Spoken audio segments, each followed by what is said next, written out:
Well, hello, my friends. Welcome back to More with Marquita. So, someone asked for a spray painted version of the trim that I've been using for the DIY mirror bling, and this is what I did to achieve that. I basically just taped my trim onto cardboard so it doesn't slide when I spray paint it.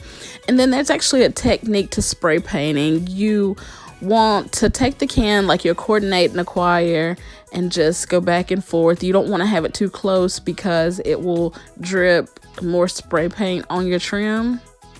I painted one coat of the Rust-Oleum, I think it's Ocean Breeze. It's kind of like a light turquoise color, and then I just let it dry. Next, I'm adding my trim to the mirror, and I'm going to start from the corners.